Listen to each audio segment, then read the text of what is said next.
2 days worth of content in 10 minutes. So I've kind of hit what I thought were some of the most useful and key points for people right now.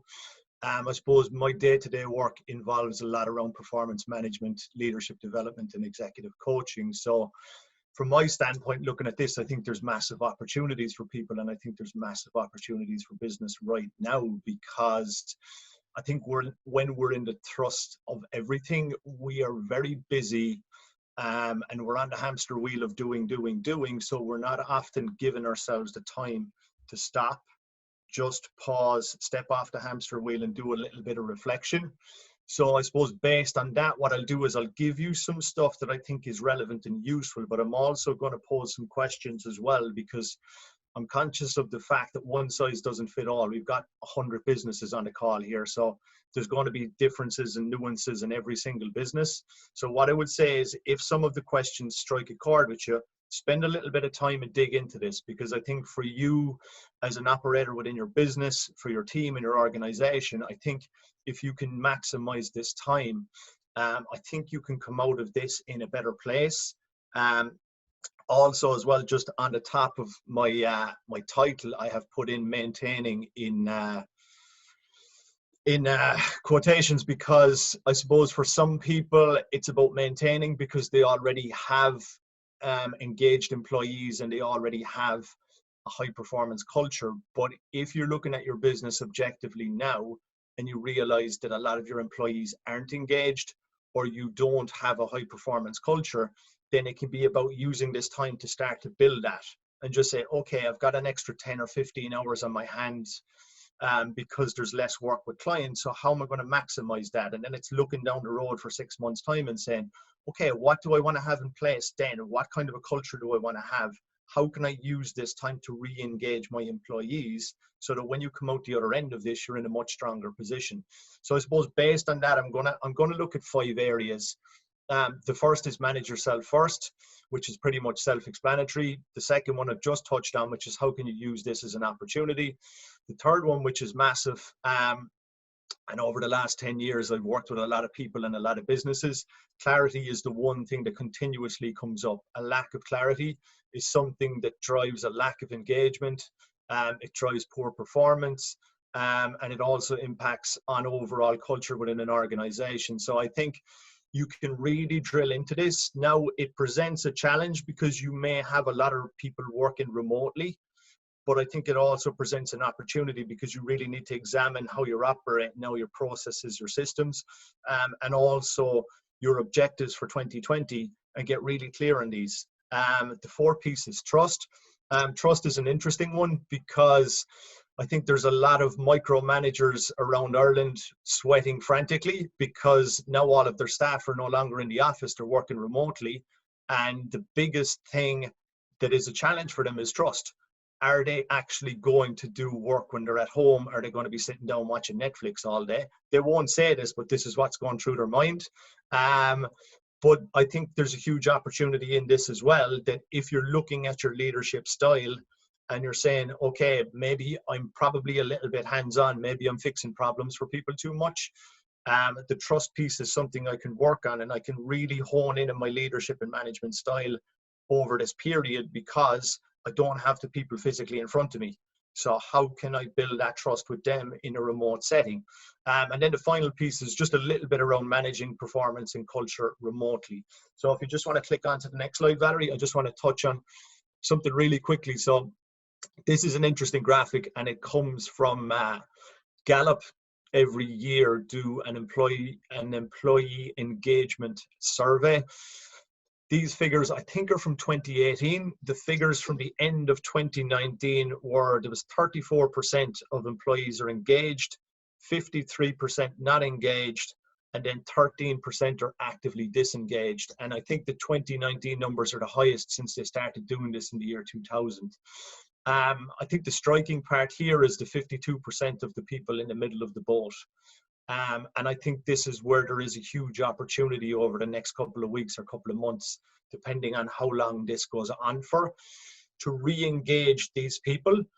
For some of these people, it could be the culture or the politics in the office that gets in the way of their performance. So now the fact that they're working at home it's an opportunity for them to flourish. They don't have the distractions. They can get stuck into their work. They don't have any of the politics or silos to be dealing with. So I think using this time, depending on the scope of your business and the size, there's a massive opportunity within this. Obviously, if you're a Google or a Facebook, you're so big, you can afford to have the 52% and the 19%. But if you have 3, 4, or 5 people in your business, you just can't afford to have 2 of your 5 not engaged or actively disengaged. It just has too big of an impact on performance. So I think what I'll do as I go along is just pose some questions and give you some ideas around how you can get those people back on board. So firstly, I'm just going to look at manage yourself first. So I think this is important, especially if you're the business owner, you're a manager, or you're a leader within your organization. There's a lot of uncertainty, there's a lot of stress, there's a lot of pressure. Your people are going to look at you for guidance. So you set the temperature in the room, and they'll take their feet off you. So if you're coming in flustered, if you're coming in not organized, you're under pressure, you're panicking, then that's going to cascade down to them, and that's what's going to be the effect in the culture that's there at this time. So I think this is a time for you to really kind of drill into your own style. And when you show up in front of your people, whether it's on Skype or whether it's on Zoom, that you're being optimistic, you're being positive, and you're looking for the opportunities in this, because otherwise what's going to happen is this will have a ripple effect, and then everyone in your team will pretty much go into lockdown as well. So I think it's important that you show up and set the tone for how you want people to go on in this space. This one is important. I think this is a reflective piece, because what needs to be present when you're at your best in your office or when you're fully in a physical environment can be slightly different to when you're working from home. And I noticed I worked from home myself previously. I worked for a tech company about 10 years ago, and I did 4 years of home working. So I know the challenges that come around this, but I think it's just looking at the structures you have in place right now. And in order for you to be effective in your job, working where you are, and I suppose with the challenges around location and technology, what needs to be present in order for you to do your best work over the next period of time. And there's no certainty whether that's going to be 2 weeks or 2 months, but I think it's important that you step back and say, okay, here's some of the restrictions, here's some of the opportunities, but what's the stuff I need to have in place to be good at this? Because being out of the physical office can be a great plus, but it also presents its challenges. So there's just a couple of ideas around exercise and structure, how you're going to connect with your employees. And we have a litany of technology at the minute, so that shouldn't really be an issue. And then just looking at stuff around, if you are feeling you're getting stressed, whether it's meditation, whether it's going for a walk, reading a book. And just the final piece around nutrition, it's easy to eat crap when you're at home all day, but that will have an impact on your mood. So I think it's important that you have that as part of your structures as well. Once you've done that and you kind of go, okay, if I have all of these present, I'm in a good place, then it's just doing a sanity check against that to say, have I built a new structure that enables me to be effective, happy, and engaged? So I think it's important that you can tick all 3 boxes. Yes, you're effective, you can still do your job and get ahead with your workload, but you're still happy in this and you're still engaged. You're not gone into a kind of a cocoon where you're away on your own, and it's staying connected with your staff and staying connected with your teammates. So the second piece is just using this as an opportunity. First and foremost, you do get to choose your attitude towards this. I think initially everyone probably went into a little bit of grief. In the first few days, we're like, oh my God, the office is closing down. Oh, all this kind of sales I'd forecasted for this month, I'm going to have to leave people go. So it was a very real concern. And I noticed for myself personally in my business, I had 2 months of work just wiped straight away. So I'm then in a position going, right, how do I deal with this? So the first couple of days, it kind of throws you a bit, but then once you come out the other side of this, and I think we're at least a week into this for most people, it's now deciding, okay, how do I want to view this and how am I going to use this time?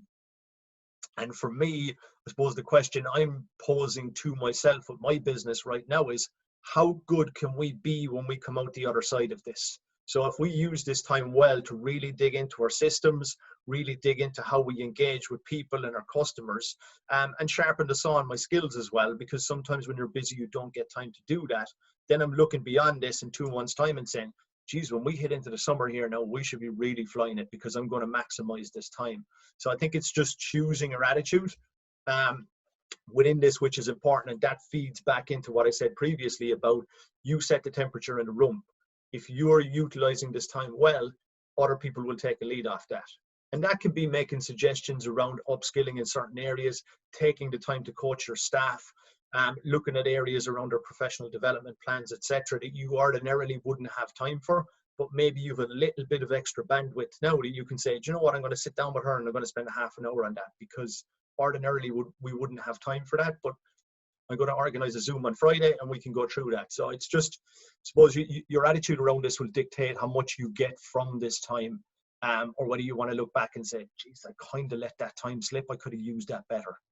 And then also for yourself, it's having a look in the mirror and just looking really into how you operate individually and how you manage your people, and just digging into some of the key areas and just saying, okay, are there areas of my leadership style, how I operate, how I manage people that I need to look at here?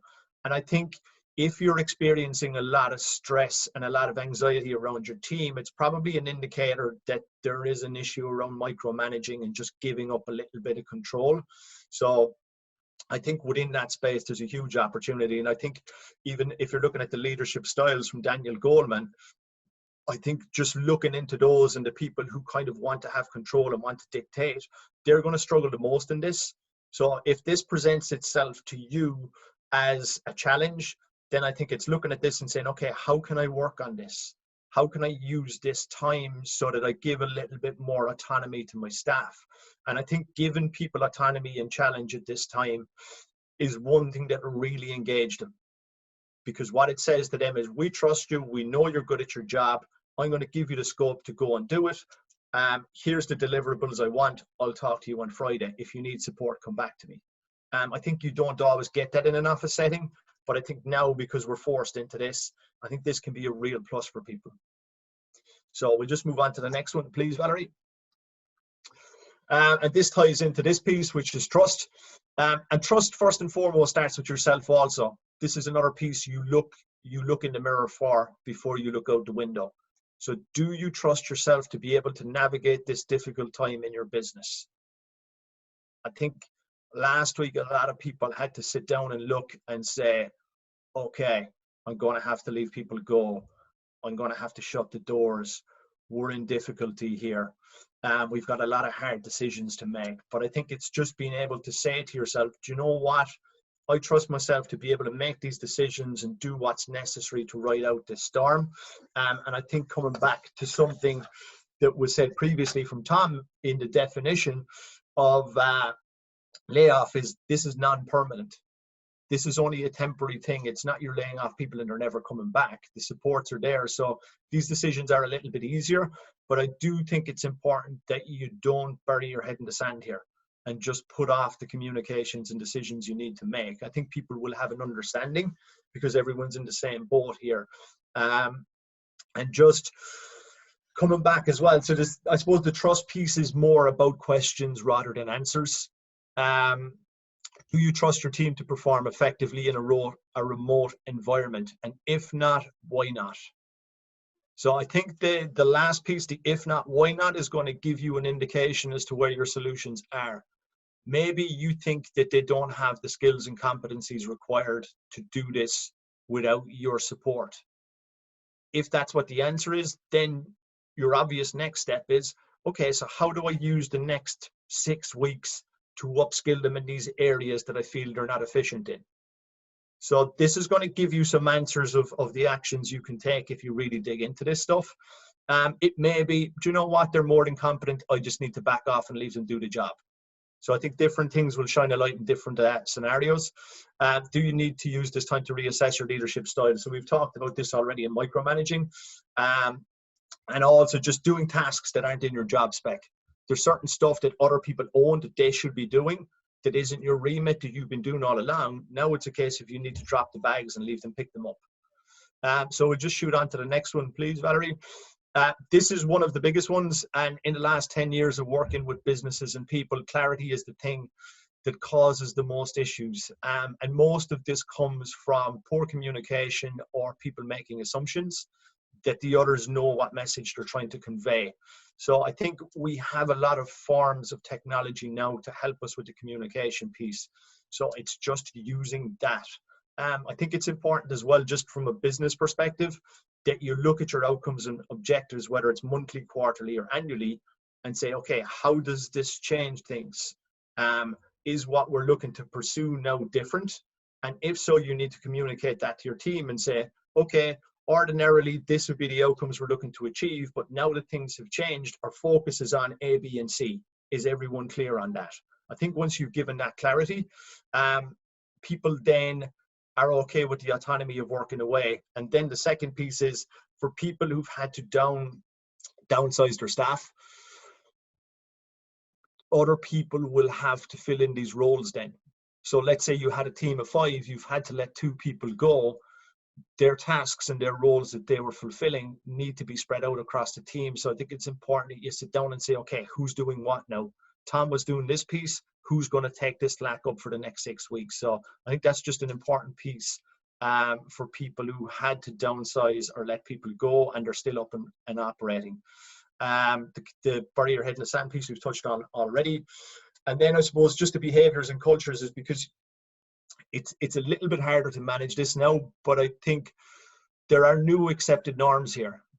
So the landscape has changed, and what may have been acceptable or not acceptable previously may be right now. So I think for you and your business and what your culture is and what your values are and you stand for, I think you need to look at this and just decide, okay, how do we preserve our reputation? How do we preserve our professionalism? But are there certain things that weren't acceptable before that are now? It may be as simple as flexibility around your working times, that you just have to navigate this because people have kids and they're at home. So I think there's probably different areas for different people, but it's just to get you thinking around some of this stuff is important. So just on to the last piece. So just managing performance remotely. Clarity we've spoken about. Everyone's clear on what they need to do, what our outcomes we're looking to achieve, and also how are we going to do accountability now. I think in most offices you'll have a weekly meeting where everyone checks in. You might even have daily meetings if you're working on specific projects, but how are you going to do this piece now that if you give people autonomy and you give them actions they need to take, how are we going to hold people accountable to this during this time? Just support structures. I think people have been very good at this from what I've observed so far. People aren't really going into isolation, but it's just using your networks there professionally and emotionally to just navigate this time. And then the autonomy piece comes back to your leadership style. You want to stretch people now because there's scope to give them a little bit more work, but you also need to support them. Your physical environment is hugely important because that's what's going to distract you the most. So I think it's important in your house or wherever you are that you're working from now, or even if you're still in the office, how can you manage that space so that it's conducive to being effective and it's not a distraction? And then finally, I think recognition will go a long way here. People are under pressure. A lot of people are stressed.